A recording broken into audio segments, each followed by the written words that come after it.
സയ്യിദുനാ ഉമർ ഇബ്നുൽ ഖത്താബ്, ഖത്താബിന്റെ മകൻ ഉമർ. ഖത്താബിന്റെ മകൻ ഉമറിന്റെ സ്വഭാവം നിനക്കറിയും. ഉമർ മുസ്ലിം ആകുന്നതിന് മുമ്പ് നബി സല്ലല്ലാഹു അലൈഹി വസല്ലമ തങ്ങളെ കൊല്ലാൻ വാള് കൊടുത്തിട്ട് ഉമർ വരുന്നു എന്ന് പറഞ്ഞപ്പോ സഹാബത്തിന്റെ കൈകാലി വിറയ്ക്കാൻ തുടങ്ങി. സഹാബത്ത് പേടിക്കാൻ തുടങ്ങി. വരുന്നത് ഖത്താബിന്റെ മകൻ ഉമറ. ഉമറിന്റെ സ്വഭാവം എന്തെന്നറിയോ? ഇന്ന് കുഞ്ഞുങ്ങൾ കരയുമ്പോ ഉമ്മ പറയും, ഇപ്പൊ ശൈത്താനെ പിടിച്ചു കൊടുക്കണതാ, അത് വരുന്നതാ, ഇത് വരുന്നതാ പറയാറില്ലേ? അതോ വരുന്നതാ പറഞ്ഞ് ഭയപ്പെടുത്തും. അതാ അന്നത്തെ കാലഘട്ടത്തിൽ കുഞ്ഞുങ്ങൾ കരഞ്ഞ ഉമ്മ പറയും, ഖത്താബിന്റെ മകൻ ഉമർ വരുന്നെന്ന്, പിടിച്ച് ഞാൻ ഇപ്പൊ കൊടുക്കുന്നു. ആ കരയണ കുഞ്ഞ് കരച്ചിൽ നിർത്തും. ഉറങ്ങാത്ത കുഞ്ഞുങ്ങൾ പേടിച്ച് ഉറങ്ങും ഉമർ വരുന്നെന്ന് കേട്ടാ. എടോ, ഒരു ദിവസം ഒരാൾ ഓടി വന്നിട്ട് പറഞ്ഞു, ഉമർ റളിയല്ലാഹു തആല അൻഹുവിന്റെ അയൽവാസിയോട് വന്നിട്ട് പറഞ്ഞു, ഖത്താബിന്റെ മകൻ ഉമർ മുസ്ലിമായി. ആ ചങ്ങാതി പറഞ്ഞ മറുപടി എന്തെന്നറിയോ? എടാ, അതോ ആ നിൽക്കുന്ന കഴുത മുസ്ലിമായി എന്ന് പറഞ്ഞാൽ ഞാൻ വിശ്വസിക്കും. എന്റെ വീടിന്റെ മുമ്പിൽ കെട്ടിയിരിക്കുന്ന കഴുത മുസ്ലിമായി എന്ന് പറ, ഞാൻ വിശ്വസിക്കും. എന്നാലും ഖത്താബിന്റെ മകൻ ഉമർ മുസ്ലിം ആകില്ല, ഞാൻ വിശ്വസിക്കില്ല. അത്രയും ക്രൂരനായിരുന്നു ഉമർ.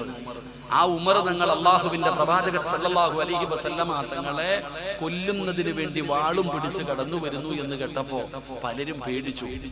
എന്നാൽ എന്റെ പ്രിയപ്പെട്ട സഹോദരങ്ങളെ, മഹാനായ സയ്യിദു ശുഹദാ ഹംസ റളിയല്ലാഹു തആല അൻഹു, ഹംസ റളിയല്ലാഹു തആല അൻഹു വാളും പിടിച്ചു കൊണ്ടുവരുന്ന ഉമറിനെ അങ്ങോട്ട് തടഞ്ഞു നിർത്തി. ഉമർ തങ്ങളെ തടഞ്ഞു നിർത്തിയിട്ട് പറഞ്ഞു, ഉമറെ, മുസ്ലിം ആകാൻ വന്നതാണെങ്കിൽ ഇതിനകത്ത് കയറിയിട്ട് ജീവനോടെ നിനക്ക് തിരിച്ചു പോകാം. അല്ലാതെ നബിതങ്ങളെ എന്തെങ്കിലും ചെയ്യാൻ വന്നതാണെങ്കിൽ സത്യമായിട്ടും ഈ ജീവനോടെ ഇതിനകത്ത് നിന്നിറങ്ങിപ്പോകില്ല. ഉമറിന്റെ ജീവിതത്തിൽ ആദ്യമായിട്ടാ ഒരാൾ ഇങ്ങനെ പറയുന്നത്. ഉമർ ഖത്താബിന്റെ മകൻ ഉമറിന്റെ ജീവിതത്തിൽ ഒരാളും ഉമറിന്റെ നേരെ നിന്ന് സംസാരിച്ചിട്ടില്ല. ആദ്യമായിട്ടാണ് ഒരാൾ ഉമറിനെ തടഞ്ഞു നിർത്തിയിട്ട് പറയാൻ, നിന്നെ കൊന്നുകളയുമെന്ന്. ഉമർ റളിയല്ലാഹു തആല അൻഹു പിൽക്കാലത്ത് ഹംസ റളിയല്ലാഹു തആല അൻഹുവിനോട് ചോദിച്ചു, നിനക്ക് എവിടെ നിന്നാ ഈ ധൈര്യം വന്നേന്ന്? എടാ, എന്നെ തടഞ്ഞു നിർത്തിയിട്ട് ഇങ്ങനെ ചോദിക്കാൻ നിനക്ക് ധൈര്യം എവിടെ നിന്ന് വന്നു? അതാ അല്ല പറഞ്ഞത്, ഒരാളുടെ മനസ്സിന്റെ ഉള്ളിൽ അല്ല കയറിക്കഴിഞ്ഞാൽ പിന്നെ അവൻ അള്ളാനെ അല്ലാതെ ആരെയും ഭയമുണ്ടാകില്ല എന്ന് അള്ളാഹുവിന്റെ വിശുദ്ധ ഖുർആൻ. അള്ളാഹു നമുക്ക് ഈമാൻ നൽകുമാറാകട്ടെ.